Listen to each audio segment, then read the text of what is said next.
Pork's my meat.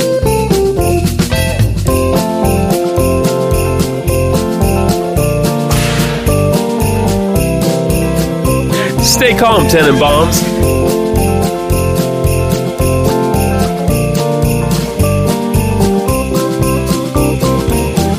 You could have the Starbucks girl being the Virgin Mary with a baby sliding out.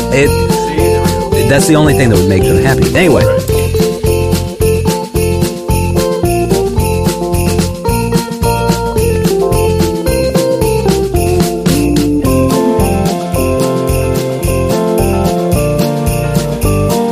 Santa flies into Orlando like you do.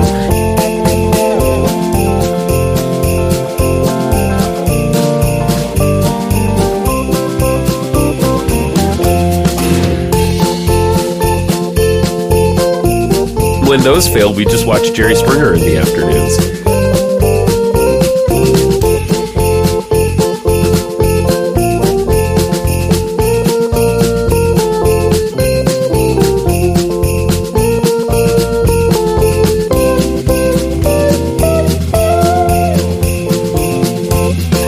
Sushi Jack that. Oh, yeah. Merry Christmas, everybody. Oh, yeah. Happy Hanukkah. Mm-hmm. Kwanzaa. Festivus. Whatever else there is. I don't... See, this is... I know that I'm going to get us in hot water here. Oh, please don't. With the Merry Christmas crowd. Please don't. Oh, okay. You know, the people who get mad at Starbucks every year. Oh, the Christians. For not putting a picture of Mary giving birth to a child on their cup or whatever it is they want. I'm still not sure what they're asking for. Wouldn't it be pretty easy to put make the Starbucks gal look like Mary Magdalene, though? Or not? No, wrong Mary. No, Mary, I mean, yes, Mary, Mother of God. Yeah. You could have the Starbucks girl being the Virgin Mary with a baby sliding out. See, there we go. That's the only thing that would make them happy. Anyway, that's right. This is why the Merry Christmas crowd needs to pipe down. There's too many holidays. Happy Holidays is just a convenient way to say, hey, it's December. Yeah, exactly. Oh, Human Light Day. That's the other one. Human Light Day? What is Human Light Day? It's what I think the humanists celebrate. You know. Anyway, so you don't need to make up a holiday.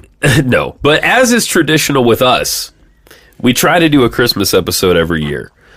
You just foamed Tank 7, man, all over the table, buddy. That's what Tank 7 does. It's all on that coaster. Well, that's fine. Yeah, it's a Pabst Blue Ribbon coaster. You just improved it. Mm-hmm. Anyway, as is traditional here at Sushi Jackknife, we are a non-denominational podcast, except that we celebrate Christmas. This is our non-denominational winter holiday extravaganza. Exactly. We've done many things in the past. Go back. There are lots of fun Christmas episodes. Mm-hmm. This year, one year we watched Die Hard, technically a Christmas movie. Yeah. This year we watched the should-be cult classic. Yeah. Ernest Saves Christmas. Really the greatest Christmas movie. You know what? It's got everything you want in a Christmas movie. Okay, so like everyone, when they talk about great Christmas movies. Yes. I'm gonna take every Christmas movie down real quick here. It all needs to come down a peg. Okay. It's a Wonderful Life.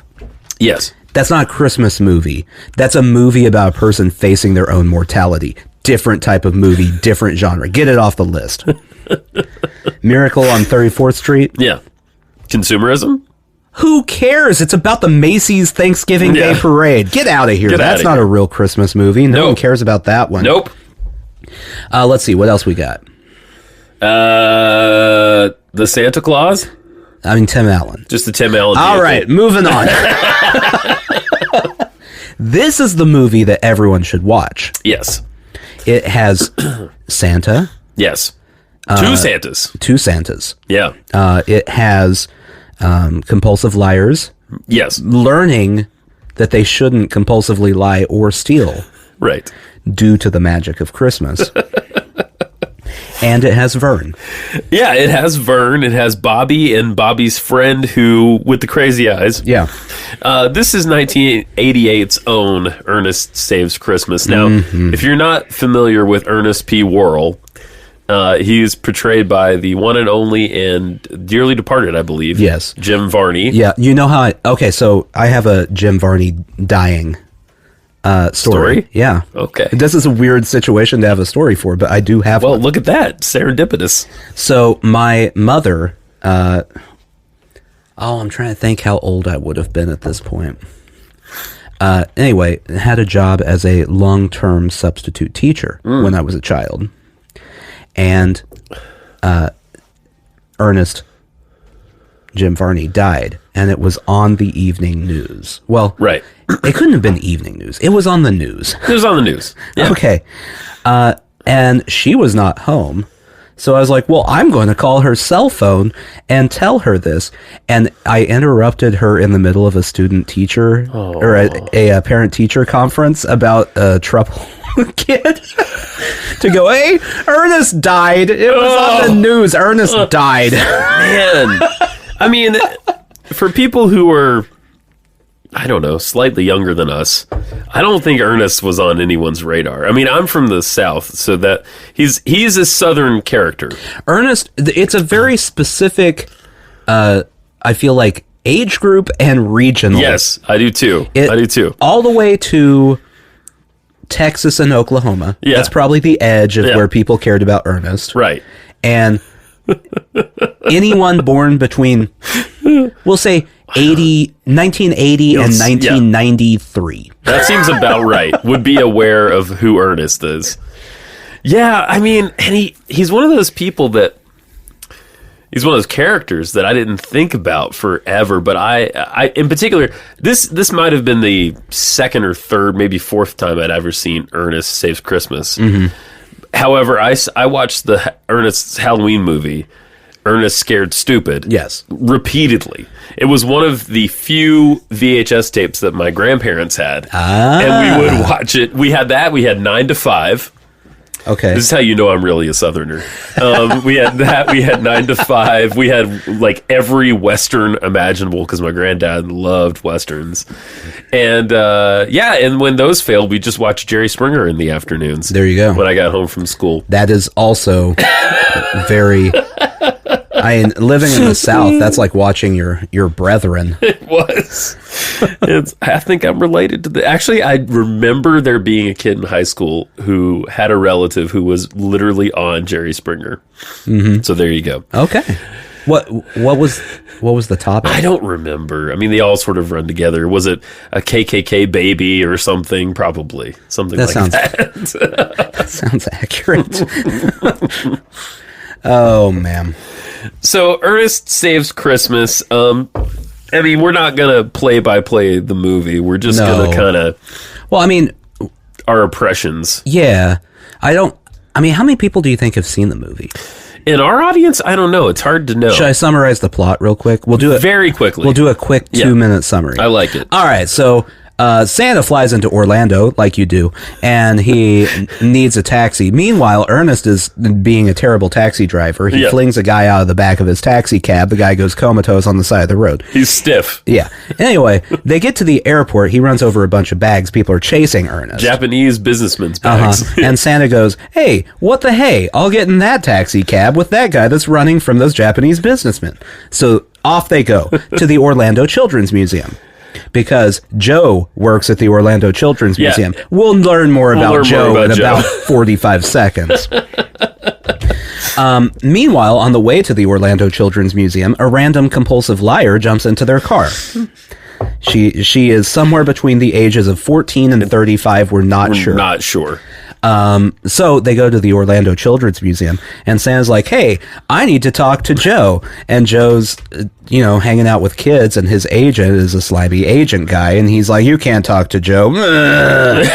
Anyway, through all of this, Santa ends up going to prison.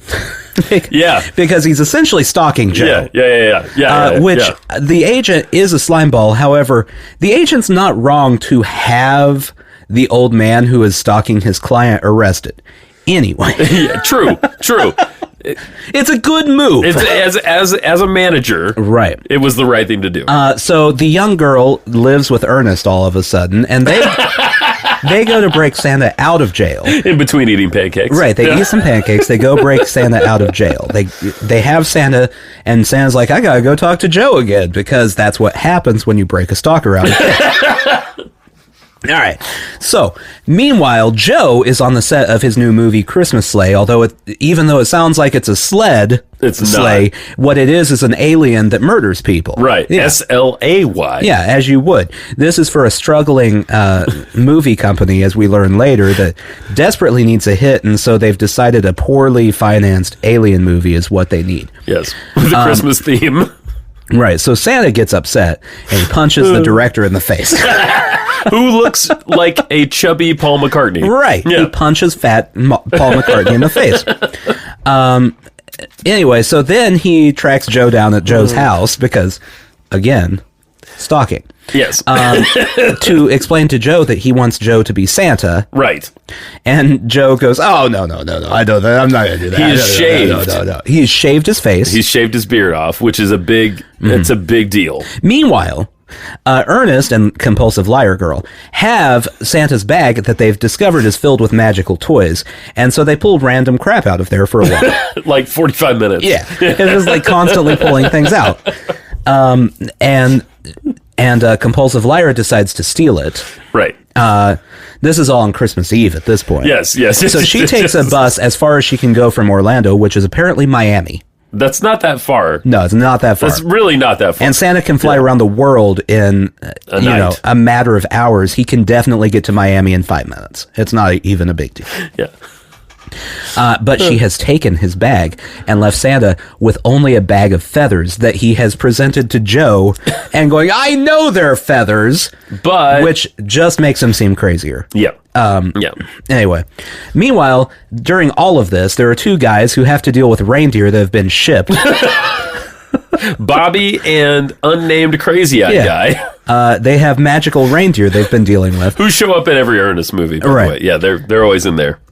So while Santa is trying to convince Joe to be Santa, and the Compulsive Liar is waiting on a bus, like she does, Ernest is trying to get the reindeer from the shipping company, who won't give him the reindeer because he doesn't have the proper paperwork. But then the helper elves show up and go, hey, I've got pointy ears. And they go, well, that looks good to me.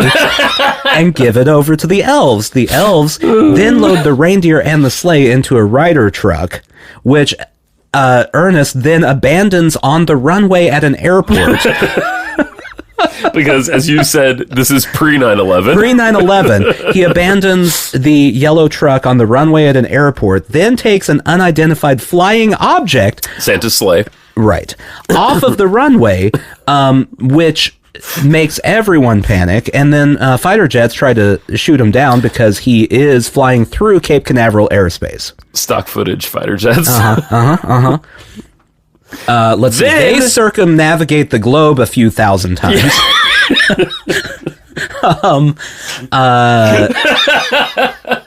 Joe, they all end up back at the Children's Museum somehow. That's right. Yep. I'm not sure why. Joe, meanwhile, for some reason, has a Christmas meeting with the struggling film company where they're trying to Christmas Eve meeting. They're trying to force him, strong arm him, really, into signing a contract to be in the movie Christmas Sleigh and all of the sequels that definitely would not have gotten made because it looks terrible.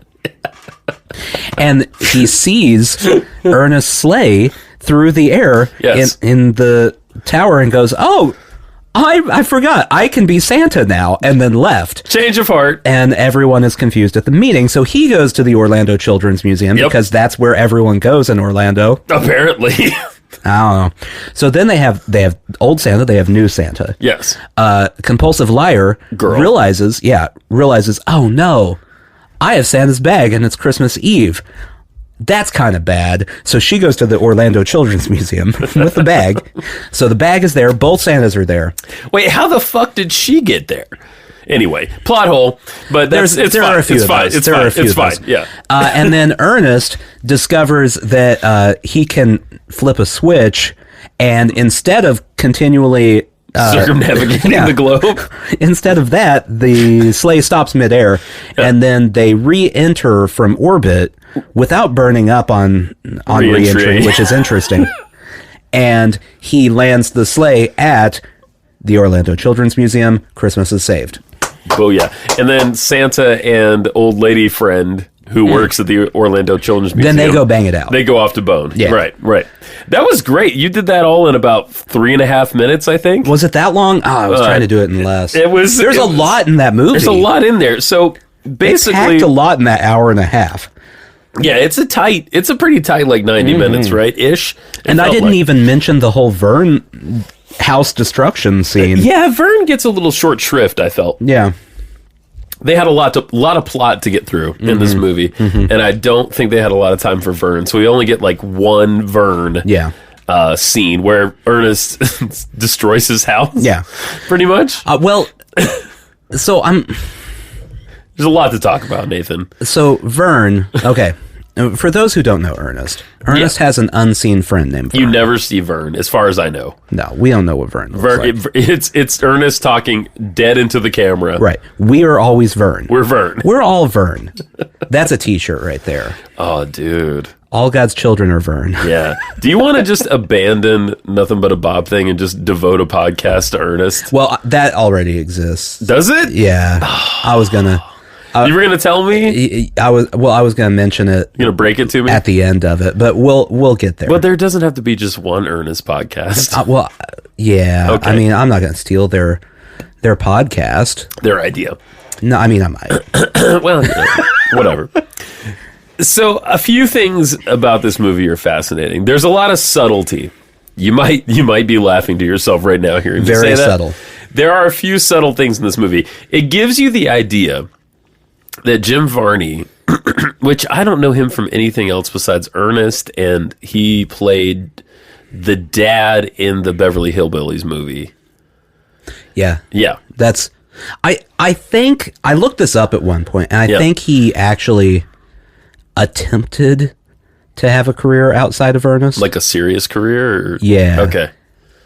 Attempted being the key word. Right. Well, I mean, he's very, very recognizable as Ernest. I mean, so there's a few interesting things, subtle things that pop up.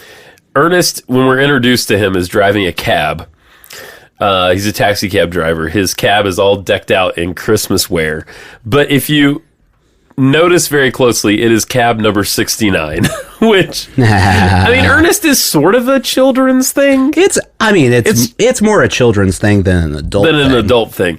And there's another subtle thing in the opening cab scene where he briefly opens the glove box to give Santa Claus a pair of sunglasses. And there's a bumper sticker inside the glove box that says, "Keep Christ in Christmas." Yeah. So it's like Jim Varney is both like a dirty old man, taxi cab 69, and like, firm footing in traditional values. Right. It's a... I don't understand him, but I like him. The Keep Christ in Christmas thing in a movie about having to help Santa, I know, is very funny. It seemed like a subtle thing that was just put there to make a certain number of people happy, right? Either that, or it was just a thing where he went, wouldn't it be funny if we did this? Yeah, right. Yeah. We're going to do that and then not mention Christ at all in this entire... There's not a single cross, there's no church. There's no Linus moment. No. Where... Well, the true meaning of Christmas is none of that. None of that. The true meaning of Christmas is we have these crazy reindeer that are on the ceiling. That was, oh my God, some of the greatest stuff. Can we talk about, there's a lot to talk about, but can we, okay, so we've covered that. Can we talk about Harmony Starr for a second? Oh, man. Okay. That's the compulsive liar girl. Yeah, so, first off, how old do you think she actually is in this movie? The actress or the character? Yes. Okay. I'm thinking 15 tops. Because okay, so first off, when we say she's a compulsive liar, she does not say one true thing until Right. the very end of the movie. Right. All right. She's the quintessential 80s girl, by the way. Yeah. She's decked out in, what are they? Jelly bracelets? Yeah, like all the way up her forearm. Yeah. I mean, all of it. Like the weird cut off The belly the shirt midriff thing. Yeah. With the shorts and the sneakers. Yeah. And the million things in her hair. It's everything you would expect it to be. Yeah, everything. Yes. Anyway, so she tells us her name is Harmony Star, Yes. which is Not her name. We find out later. Her name's Pamela.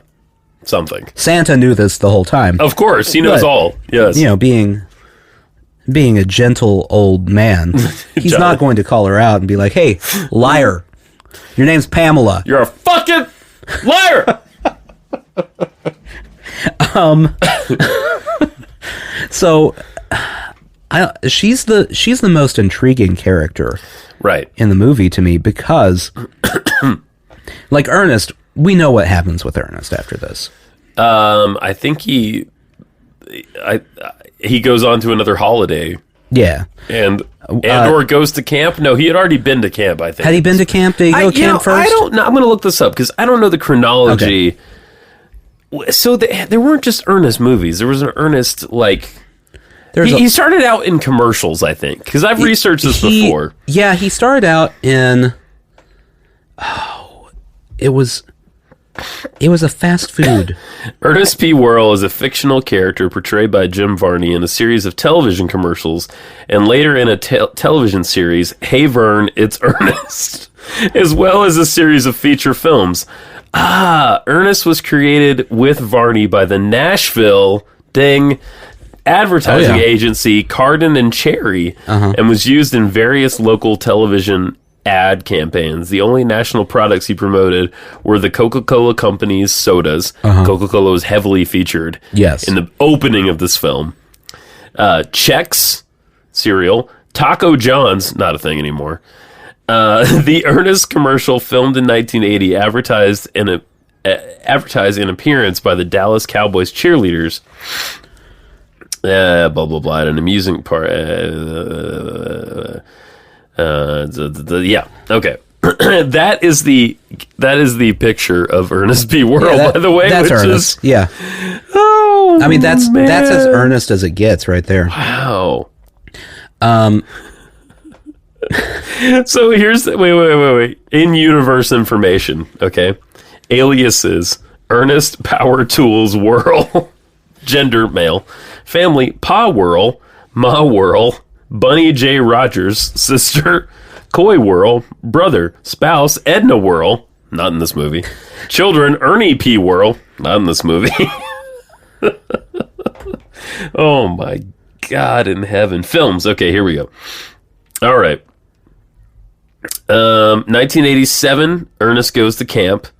1988, Ernest Saves Christmas.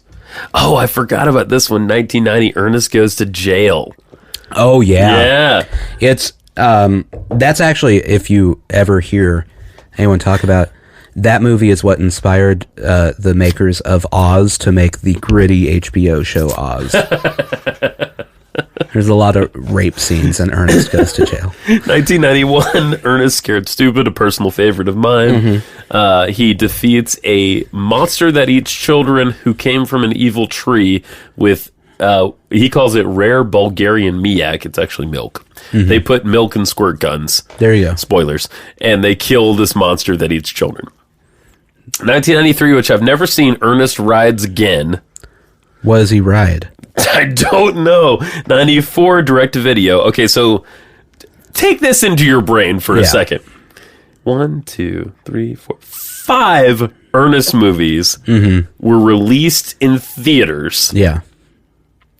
And then there were 4 that followed that were direct-to-video. So there are 9. That's an awful Is that lot right? of Ernest movies. There are 9 Ernest films. Wait, so, okay, what are the... After Ernest Rides Again. Well, would you like to know? Yeah. 1994, the next year. These don't take long to make because 87 to 88, we had a sabbatical. 1990, 2 years. 93, okay, 2 years. Then Ernest Goes to School, direct to video. Okay. The next year, 95, Slam Dunk Ernest, Oh, man. which must be the greatest film ever made. Wait a second. Hold on. There is a Slam Dunk Ernest? Slam Dunk. Hold your socks, though. 1997.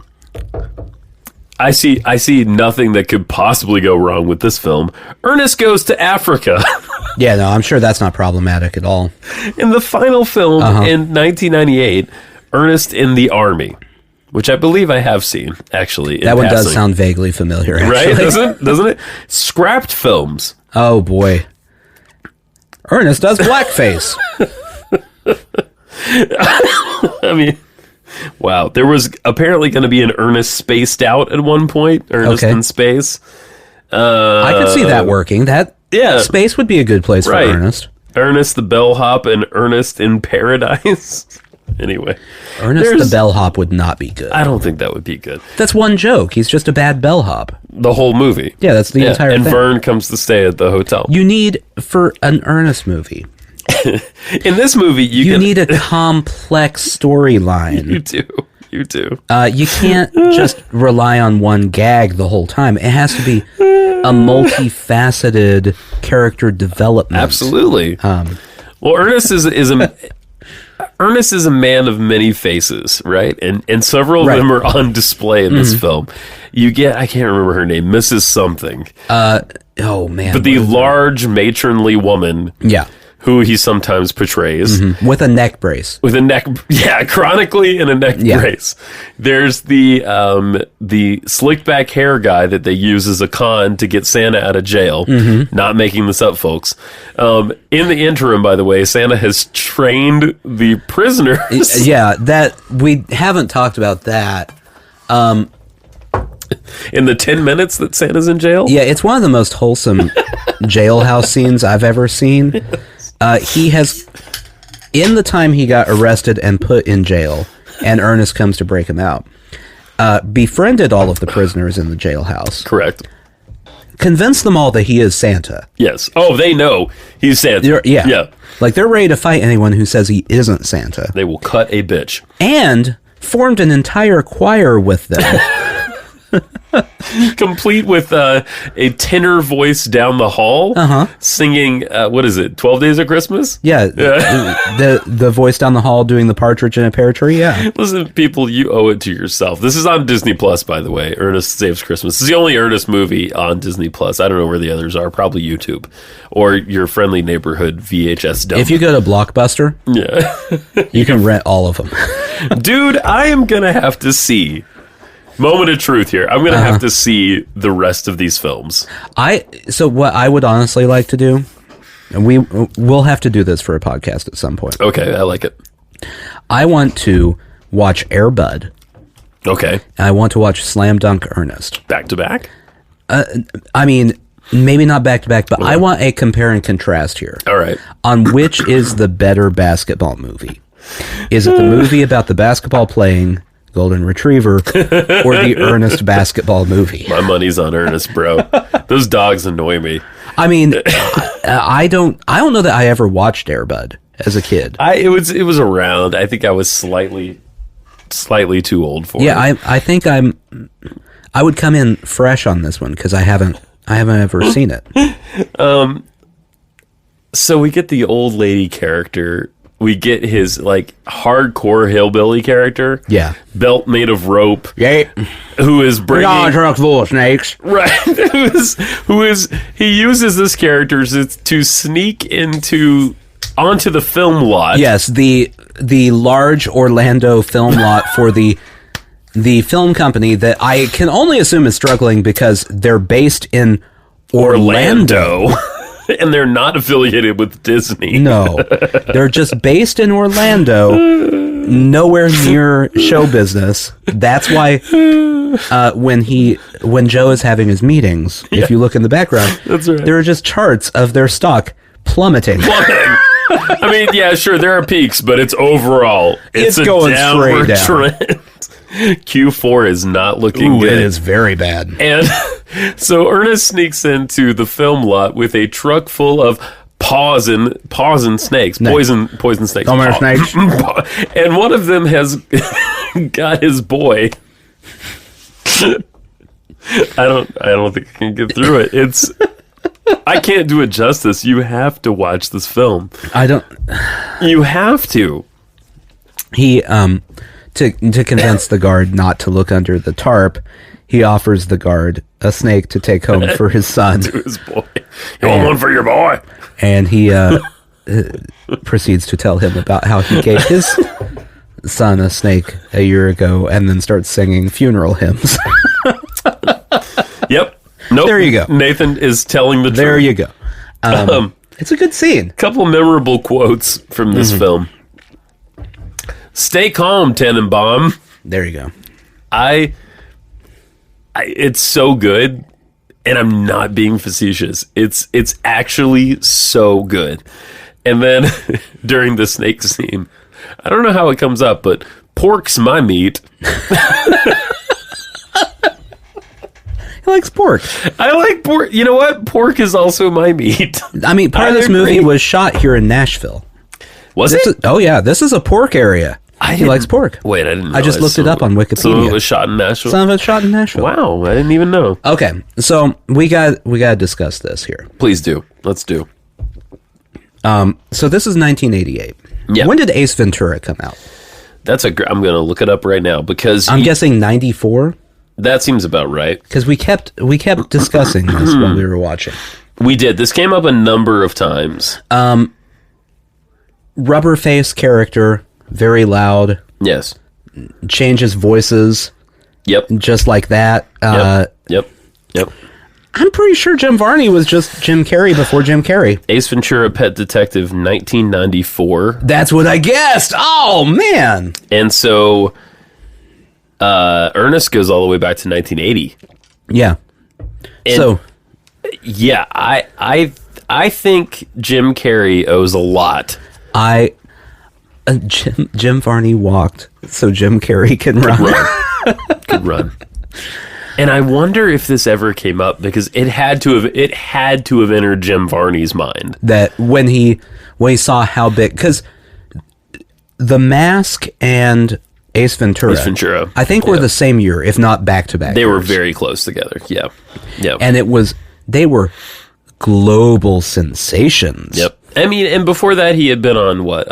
He was in Living Color. In Living Color, yeah. But that's a little bit different because sketch comedy. Yeah, he's not switching characters. No. Fire Marshal Bill is not in Jim Varney's wheelhouse. Right. Yeah. Fire Marshal Bill is a little too dark. But I love Fire Marshal Bill. The rubber face. Yeah. And close camera angle. Making very dramatic speeches and dramatic facial movements. Switching characters like a fucking podunk Robin Williams. Mm-hmm. Like, holy shit. I mean, I don't know. He's a lot. Okay, here's how I'll put it. This is my new way of looking at it. Yeah. Jim Carrey is Pepsi. Yes. Okay. Jim Varney was RC Cola. From the South. It's Southern. It's very regional. People love it. Yes. Not as many people. Yeah. But it was around before Pepsi. Oh, yeah. And it didn't spread as wide. Right. But it had a following. Mm-hmm. I like a good RC Cola. Yeah. It's haven't had one in years. You haven't had an RC Cola in years? Not in years. Well, so I went recently. Royal Crown Cola. Yeah. Like a few months ago. Because, it's COVID times and I do any outdoor activity I can. Yep.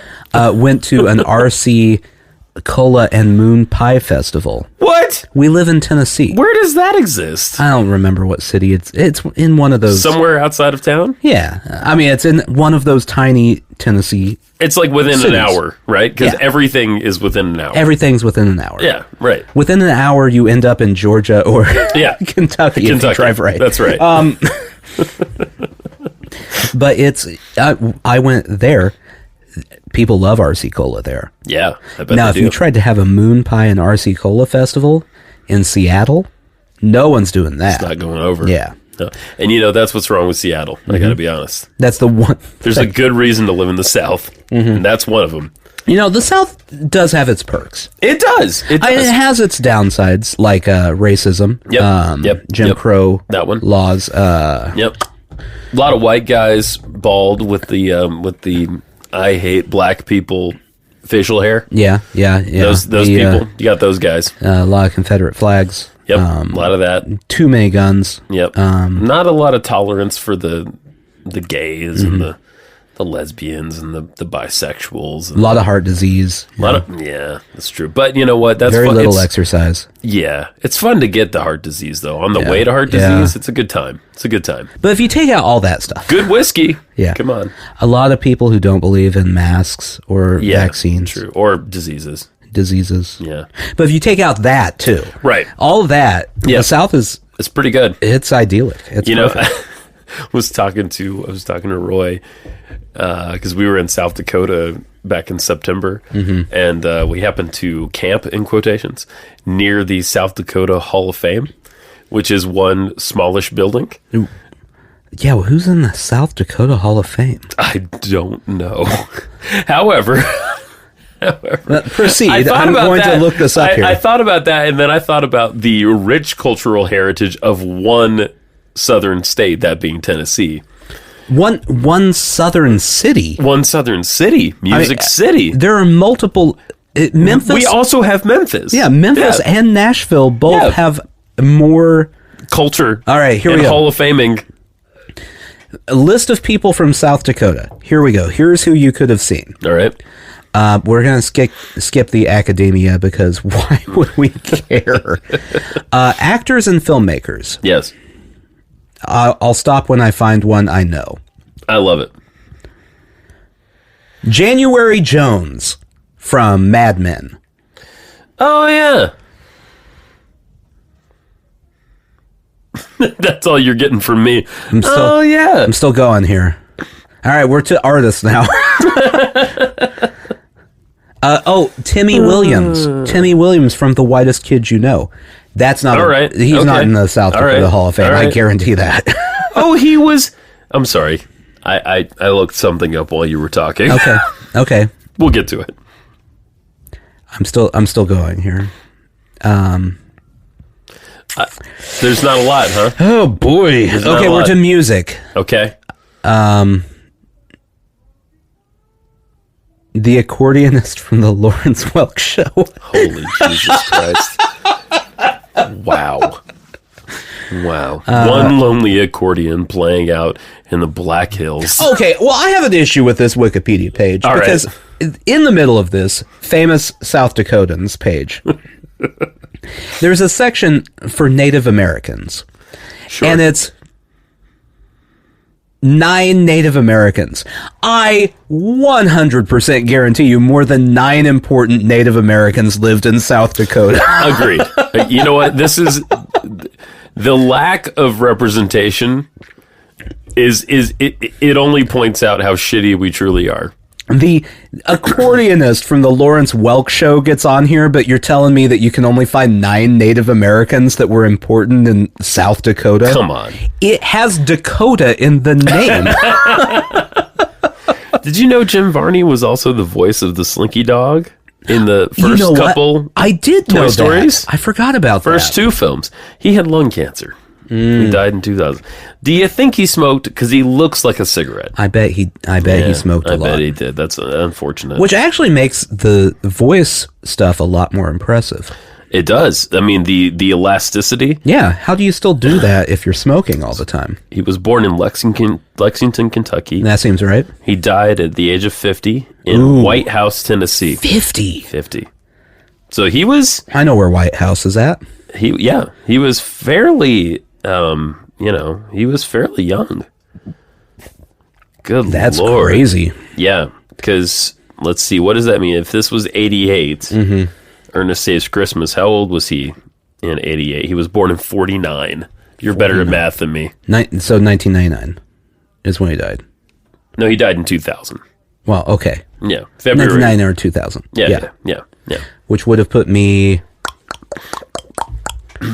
Yeah, okay, that's about right. How old were you? That would have been 6th grade when I interrupted like 12. my mother's work to let her know that Jim Varney had smoked himself to death. Poor guy. How old was he when he was in 1988? 1988, it would have been 38. Yeah, so I told you he was about our age. Whew. We're underachieving. All right, so here we go. I'm 37. This is an important question. I'm 37. Yes. Here's the question. Do we not think he looks like us because of our having seen him when we were children? Yes. Or is it because he smoked enough that he died when he was 50 and so he looks like he's about 50 in that movie? I think that's it. Yeah. Man. I wouldn't have put him younger than like 45, honestly, in that movie. Just based on appearance. Yeah. Yeah. So he must have, because, we always talk about how people looked older, but people looked older because they smoked. There were a lot of reasons people looked older. Yeah, that's one of them. Illness and death. Yeah, he was a chain smoker. Yeah. Yeah. That makes sense. Jesus. Oh, it's awful. So don't do that, kids. Yeah. Hey. He started coughing up blood in 1998 and died 2 years later. That's awful. He threw his cigarettes away at one point and quit smoking to continue performing. Oh, man, he did chemo. When did he throw the cigarettes away? Like in 1998, like 2 years before he died. So he coughed up blood and then went, I'm not going to smoke anymore. Well, at least he was smart. Yeah. Enough to know, hey, if I'm coughing up blood, I probably should stop smoking. Disney's Atlantis, The Lost Empire, which released a year after his death, was dedicated to his memory. So he did a voice in that. That was his last. Atlantis, The Lost What is that? I think it's a sequel. Remember the Atlantis movies? The animated? I think it's a sequel to some of the Atlantis movies. That sounds terrible. Yeah. I don't know if he ever did, but I would have loved to have seen him do something like just totally fucked. Like really fucked up horror movie. Oh, I thought you were gonna go a different direction. Like you wanted to see him do King Lear. Well, I mean, here's the weird thing. He probably could have done it. He probably could. He could have. He does a lot of voices. Yeah. He might have been able to do a one-man version of King Lear. Well, yeah. One of the voices he does is very Shakespearean, in fact. Yeah. Mm-hmm. His, as you kept pointing out when we were watching the movie, he's like wasting time to monologue. Oh, yeah. Shakespearean style. Every single scene, there is a part where they go, we've got to go. Yeah. He's like, yes, we will go. We will get onto this bus and we will blah, blah, blah, blah, blah. There's no need to wrap your brain around the plot of this film because Ernest will explain it to you. That's true. Every step of the way. Very dramatic.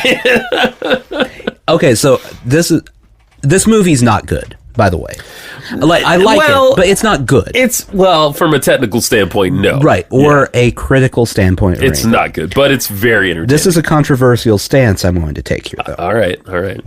The actual plot of this movie is better than most Christmas movie plots. I think so. And I'm talking like The Santa Claus is a perfect example. Okay. This is a better plot than The Santa Claus. Okay. There are holes. Sure. There are holes. But the Santa Claus, it's just like, oh, I killed Santa, and now I'm Santa. That's the entire plot of the movie. Yeah. I don't want to be, but now I'm Santa. Right. I smuggled coke into the Detroit airport when I was in the 70s, whatever. The fact that... Sorry. That's my Tim Allen impression. I like it. Oh, I smuggled coke. Come on. Did he do that? Yeah, have you not heard this? I didn't know that Tim Allen did that. So Tim Allen... He's like my dad. He smuggled coke. He got arrested and avoided giant prison time by ratting out everybody. Holy shit. Yeah. Before he was famous. Wow. Imagine how different the world would be if he knew that snitches get stitches. Better.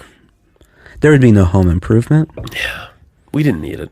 But then again, we wouldn't have had the other guy.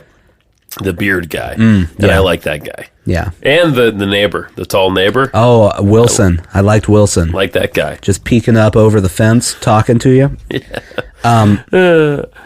Boy, now I'm just picturing Tim Allen doing cocaine. Mm-hmm. It's pretty fun. Oh, yeah.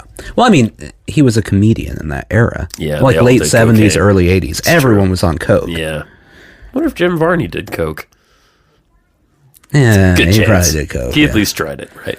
Yeah.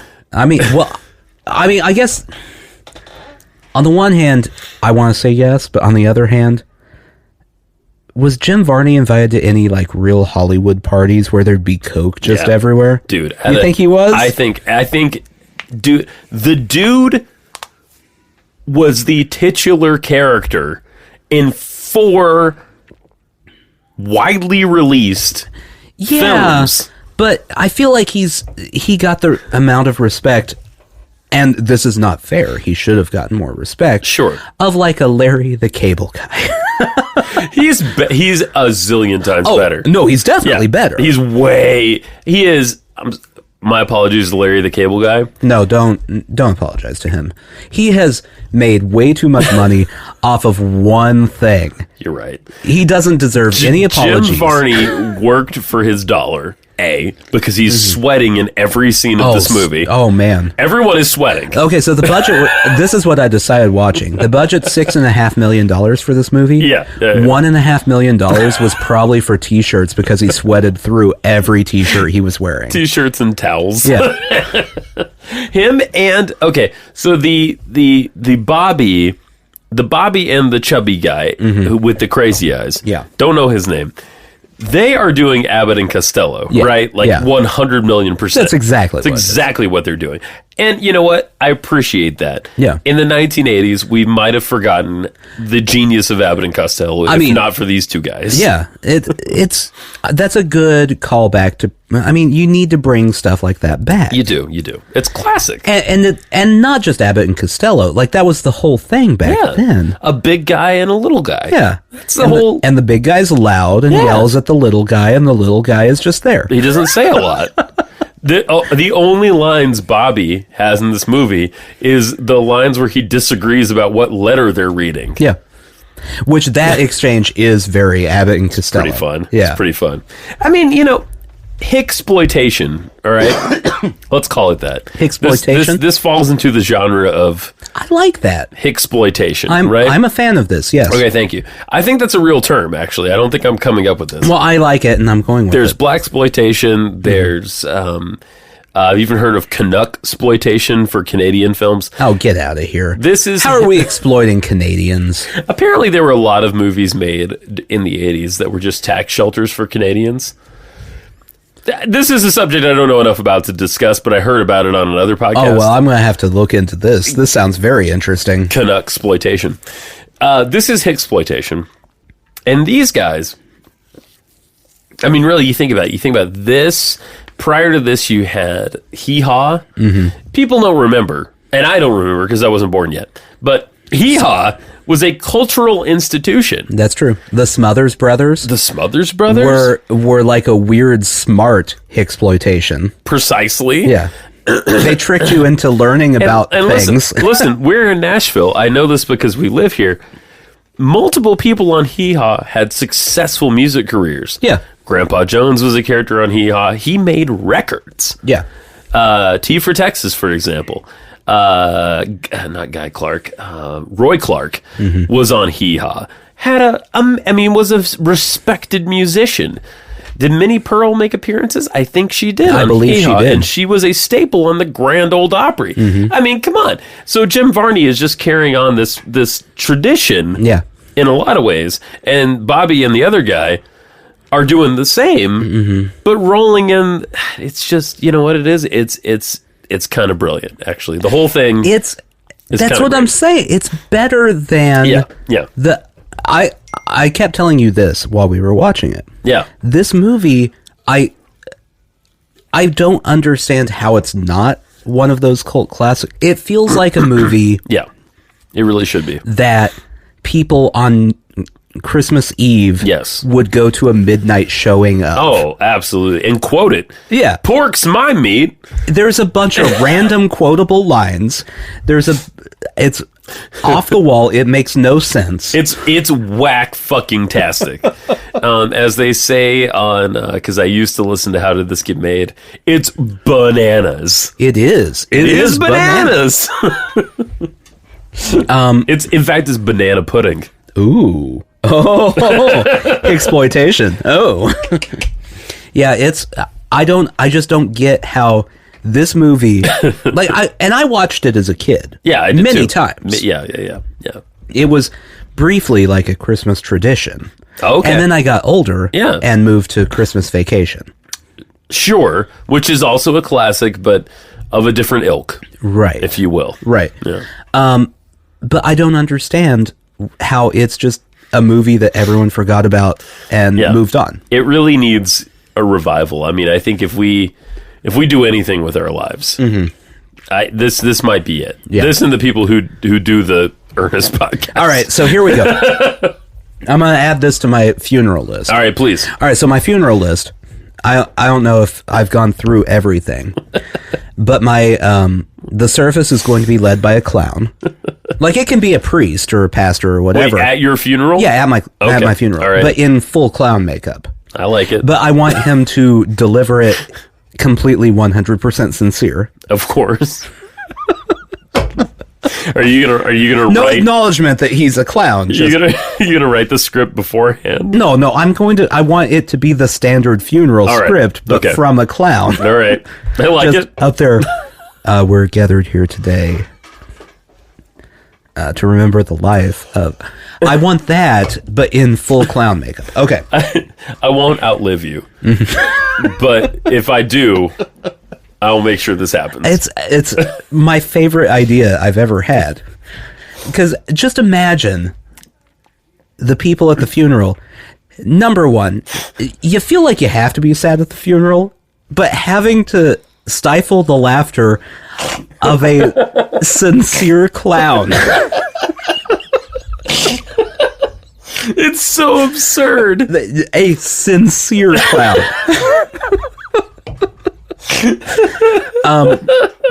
So that's on the list. Okay. I wanted it to be very very written in stone that everyone has to wear their best suit. I like that. And then I want to serve lobster and crab legs At your funeral. at the funeral. I like it. No I bibs. like it. Yeah. So everyone in their suit has to try to crack a crab leg and eat the crab leg without getting the butter. In the pews, or are we doing this somewhere else? In the pews. On a plate on their lap. You have a Dixie paper plate of crab legs on your lap. You have to crack it and try to eat it in your suit without dripping any crab juices or butter. And it's one of my last wishes. I like so this. you can't say, no, I'm not interested in crab legs right now. You have to eat the crab legs. Yeah, it's what Nathan wanted. Unless you have allergies, in which case you have to eat ribs. Okay, I'll eat ribs if I'm alive. Okay. Because I do have an allergy. There you go. You can have ribs. Listen, Not Memphis style. There's Kansas a lot City, of sauce. Kansas City stuff. Well, in that case, I just want to kill you because I want ribs. I'm pretty hungry. So I'm tacking on to that now. Everyone has to watch Ernest Saves Christmas. Yes. While they're eating, because this will also add Oh, to, sweet Jesus. while they have their plate of crab legs and or ribs that they're trying to eat, we're going to turn off the lights and make everyone view Ernest Saves Christmas. Well, I thought I had a good idea for your funeral, but you win, man. You win. I just love the idea of the clown. I've in my head, it's the funniest thing ever. Question. Yeah. Are you cremated or are you in a casket? Oh no, I'm Tom Sawyering. I'm watching from the back of the auditorium. Oh, I see. This is okay. Yeah, I'm all not right. dead. I faked my You death faked just your to death. watch everyone ruin their suits while they listen to a clown and watch Ernest. Okay. Yeah. Okay. I have one last serious question about this movie. Yeah. The emotional transformation of Jim Carruthers in this movie. A man who, according to old Santa Claus, has been monitored his entire life to see if he is... This Santa Claus has been Santa Claus for 150 years. That's long. Wait, no. He's 150 years old. 151. One. Not too old to bone. Right. She looks really familiar, by the way, the old lady. She was in a lot of things in that era. Right? We need to know her name. I want to hear the rest of your question, but before we get to that, your 151 reminded me of this. Okay. How does aging work if you're Santa? And you've been you're 151, but you're no longer Santa anymore. Do you immediately drop dead? Like, is he going to go back to her house and it's going to be like, oh, my heart is 151 years old now. I died on top of you while we had old person sex. Oh my God. That's a great question. I don't know. That's something that a great question. The Santa Claus didn't even attempt to address. Well, everything has been pretty whitewashed at this point, and it really sucks. But, all right, wait. Billy Bird was her name. Okay. As her good Lord. Her character's name is Mary Morrissey in the movie. Billy Bird, there she is. She outlived Jim Varney. She was born in 1908. What? Billy, Billie, first name, middle name Bird, last name Sellen, Sellen. Oh, that's a strong name. Right, Billy Bird Sellen. She was born in February 1908, died November 27th, 2002, known professionally as Billy Bird. Man. She was an actress and comedian. She played Margie on the show Dear John. That's where... Do you remember Dear John? Do you remember me talking about Dear John? I do remember you talking about Dear John. It was a sitcom, maybe not even a sitcom. It's the saddest fucking television show imaginable. That's what you...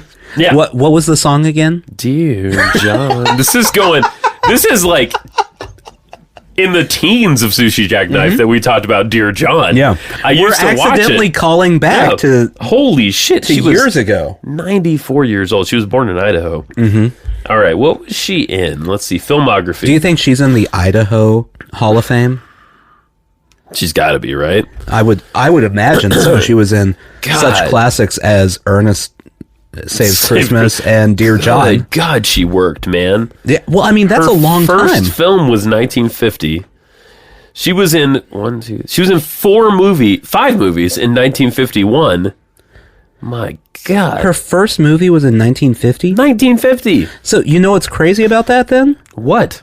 She was 42 when she got her first movie role. Holy shit, wow. She had an insanely long career that didn't start until she was 42. She was on TV a lot as well. She was in The Waltons. She was on Adam 12, which, wait a minute, is this the fucking show that I'm always wondering about? I know I've heard of Adam 12. It's a spy show. Oh, okay, yes. Okay, got it. I believe. She was on Gunsmoke, one episode, Gunsmoke. Oh, everyone was on one episode of Gunsmoke if they were an actor in that era. Right. She was on Happy Days in one episode. Good Lord. Benson, she was in Benson. Remington Steele, she was in everything. My God. What was her big... She was on The Wonder Years for 2 episodes. She was on Murphy Brown, 1 episode. So essentially she was in... If you watched a TV show that existed between 1960 and her death... Pretty much. You watched her. She was in an episode of a TV show. However, she was in 90 episods of Dear John. Jesus Christ. So she was a regular on Dear John. She was, pardon me, but she was... John? Margie Filbert. She was on Max Headroom one time. Man, this woman did everything. Her last movie was in Oh my God. Dude. 2... Okay. All right. Two movies where I know her. She's in Home Alone. Okay. She's Irene, a woman in the airport. But she's a recognizable face. She's a character actor. She's in Dennis the Menace, 1993. Okay. She's Edith Butterwell. I don't know who that is, but okay. And her last movie is 1995, Jury Duty. She plays Rose. I don't know that movie. Is that the Pauly Shore movie? Oh, Christ, probably. Her last... I can't stand for that. Let's find out if that's the case. Yep. Her last movie was a Pauly Shore movie. That is not... That's not any way for anyone to go out. However, the last time she was on television was 1997. She was in George and Leo. I don't remember that. In one episode, that was her final appearance on screen. Wow. Billy Bird, man, she did it all. She did it all. That's an impressive career. Right? She had 3 kids. She did it all. So she had 3 kids. And then I'm assuming when those kids were all headed off to college or whatnot. Yeah. At least in school. Right. Then she's like, oh, I'm going to get into movies. And jumped in at age 42. That's pretty great, actually. That's a good life. Yeah. It's a good life. I mean, what else could you possibly ask for at that point? She did unfortunately have Alzheimer's disease when she died. That sucks. I mean, she was almost 100. Yeah, she was pretty old. It's not bad. And some of that time was spent with Ernest, so yeah. That ain't nothing. No. But can we circle back around to what's your question? Jim Carruthers' arc in this movie. Loves children, works with children. Mm-hmm. Not in a creepy way, but not in a creepy way. He's a nice man. He's probably what, 50 something? They said it in the movie. Oh, did they? I didn't catch it. I didn't catch it. The nasty film executives of the failing film company. Right. I think he was 52. Seems about right. And said, well, at age 52, you think you're going to find a better role? Oh, yeah. And I remember right. thinking, your film company is about to go bankrupt based on those charts. Because you're making Christmas Sleigh, dumbass. You're hiring actors out of the Orlando Children's Museum. Like, this is not going well for you. So Jim has a life. Right? Yeah. Clearly, right? Yeah. He's approaching, he's less than 10 years away from retirement, let's say. Right. Maybe slightly more. 12 years. Mm-hmm. Something like that. And his arc is basically in this film, do I believe this old man that I get to be Santa Claus? Yeah. And then, you know what I got to say? The film treats it seriously. Because if you were Jim... Yeah. You wouldn't believe this immediately. No. And he doesn't. No. At all. No. It takes a wearing down through the course of the film. And many doubts, many turns left and right, to the point where he is ready to accept who he is really going to become. Right. Which is the next Santa Claus. Well, to believe in anything like that, right, you have to make the conscious effort that I'm going to believe that that's a thing. Yes. So they do that in the movie. Instead of every other Christmas movie, this is another. Oh, yeah, you're right. Another reason this movie's better. Yes. Like Miracle on 34th Street. Yeah. He's like, oh, he says he's Santa. Wait, he did one thing? Oh, he's Santa. Okay. He is Santa. Holy God. Yeah. That's how it always is in every movie. Right. I don't believe him. Oh, he looked at me with a twinkle in his eye? That's Santa. Fucking Santa. This movie takes it seriously. Yeah. Yeah, no one thinks it, except Ernest. And Ernest is... Well, Ernest is a simpleton. Yeah, I was going to say stupid, but it's a nicer way to say it. Ernest believes with all his heart. Yeah. Ernest is all heart, no brains. But even Compulsive Liar Girl... Right. ...has Santa's bag. Pulls shit out of it repeatedly. Is watching as Ernest pulls glowing orbs that turn into other things out of this bag. Yep. And goes, nah, I don't think so. She has her feet firmly planted on the ground. Yeah. I'm not buying this one. But yeah, so again, it is a superior movie. Deserves a larger place in the world of Christmas cinema. And certainly deserves your time, listeners, to watch it. I will watch this over Miracle on 34th Street any day. Fuck Miracle. That's such a garbage movie. Fuck that movie. It's black and white, too. Well, I'm not shitting on black and white. But they redid it, too. Yeah, they did. Oh, you're in right. color. And you know what? It's also not good. The plot's not good. Yes, Virginia, there is a Santa Claus. You realize that is a movie written based on a newspaper letter. Oh, that's right. You're right. I forgot about that. It's none of it's good. No. You also in this movie, just to sell it to you a little harder, you get to see Santa Claus hit a guy in the face. That's true. He's a hot Santa too, by the way. He's pretty hot. Yeah. He's a good-looking Santa. Like he's well not portly. No. Like this is a dapper. This is like slim cut Santa. He's exercising. He's looking good. There's a reason he got Dear John Lady at the end of the movie. Yeah, that's right. When he became Seth. Was his last name Applegate? Yeah. His real name? Yeah, Santa, by the way, at the end of the movie becomes Seth Applegate again.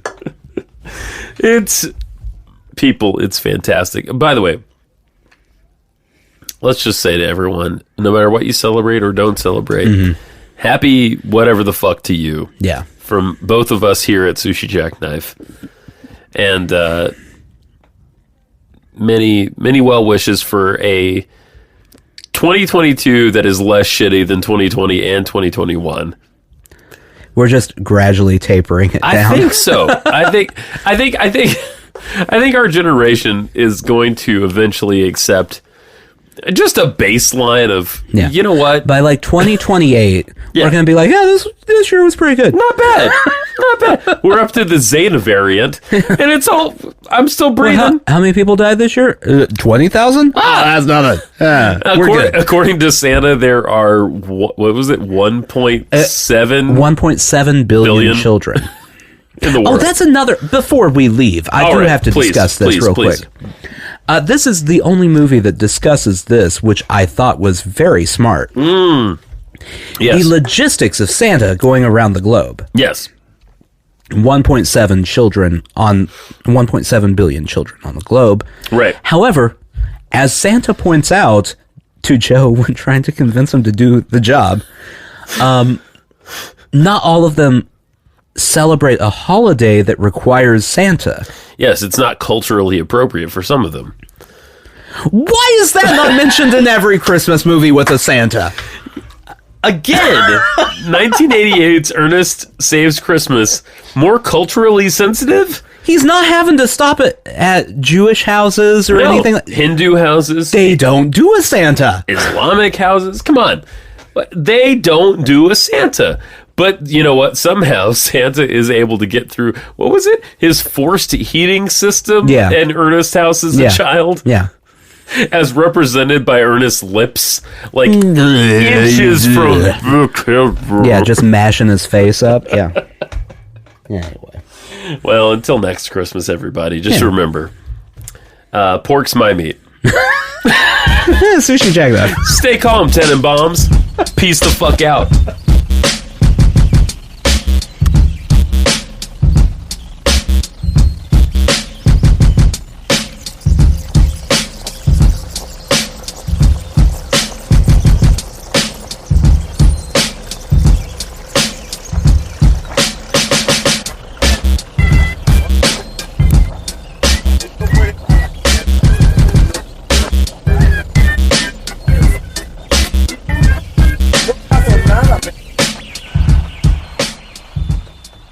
Okay, so quick shout out. Yeah, the importance of being Ernest podcast. Yes. I don't want anyone to think that this is an original idea. No. They've been going for a while. Wait a minute. How long have they been going? A while. And they're very in depth too. Yes. They've discussed it's not just Ernest, it's Jim Varney in general. Since 2018. Yeah. And you know what? It's a great, I love their image as well. And they also do the Ernest P. Worrell Preservation Society, is that right? Yeah. Yeah, that was updated as recent as Monday. Yeah. So there you go. If anyone can appreciate Ernest Saves Christmas close to as much as us. Yes. It's them. Yep. Anyway, listen to their podcast. I'm subscribing right now because I want this in my life. All right, everybody. Fuck off.